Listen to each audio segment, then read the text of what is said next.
একদিন হযরত আলী রাদিয়াল্লাহু তাআলা আনহু একটি কবরের পাশ দিয়ে যাচ্ছিলেন।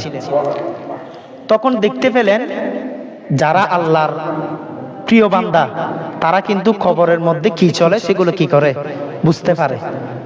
আমরা বুঝতে পারি না, আমরা কবরের পাড়ের মধ্যে গেলে ওখানে কি শাস্তি হচ্ছে নাকি আরাম আছে সেটা আমাদের বোঝার ক্ষমতা নাই। কিন্তু আল্লাহর যারা প্রিয় বান্দা, আল্লাহর যারা বলি, তারা এগুলা কি করতে পারে, বুঝতে পারে। এভাবে হযরত আলী রাদিয়াল্লাহু তাআলা আনহু যখন কবরের পাশ দিয়ে যাচ্ছিলেন তখন একটা আওয়াজ আসতেছে, অর্থাৎ ওই ব্যক্তি শাস্তি পাচ্ছে। ওই ব্যক্তি বলতে লাগলো, আমার ডানে আগুন, বামে আগুন, উপরে আগুন, নিচে আগুন, আমি কোথায় যাব? কবরের ভিতরে ওই ব্যক্তি বলতেছেন।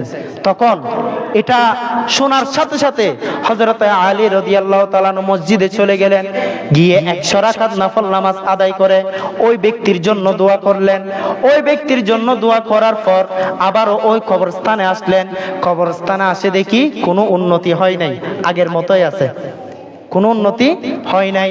এরপর তিনি আমার নবীর কাছে দৌড়ে গেলেন, নবী সাল্লাল্লাহু তাআলা সাল্লামকে বলতে লাগলেন, ইয়া রাসূলুল্লাহ, ইয়া হাবিবাল্লাহ, অমুক জায়গার মধ্যে অমুক কবরস্থানের মধ্যে আযাব চলতেছে।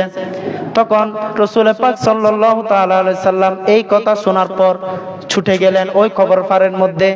আমার রাসূল গিয়ে দেখতে পেলেন ওই কবরের মধ্যে কোনো আযাব হচ্ছে না, কোনো আযাব হচ্ছে না। তখন হযরত আলী রাদিয়াল্লাহু তাআলাকে জিজ্ঞেস করলেন, ও আমার আলী, তুমি না বলছিলে এই কবরের মধ্যে আযাব হচ্ছে, কই? তুমি কি ভুল খবরে নিয়ে এসেছো নাকি আমাকে? তখন হযরত আলী রাদিয়াল্লাহু তাআলা বললেন, ইয়া রাসূলুল্লাহ, নয়, আমি এখানে চিহ্ন রেখে গেছি, দেখুন এই কবরে চিহ্ন আছে, এই কবরটাই আনছি, কিন্তু আমি বুঝতেছি না কেন।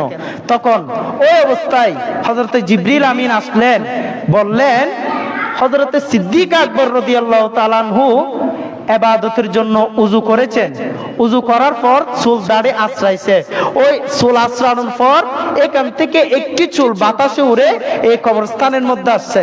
ওই চুল মোবারকের উসিলায় আল্লাহ পাক রব্বুল আলামিন ওই ব্যক্তির কবরের আযাব মাফ করে দিয়েছেন।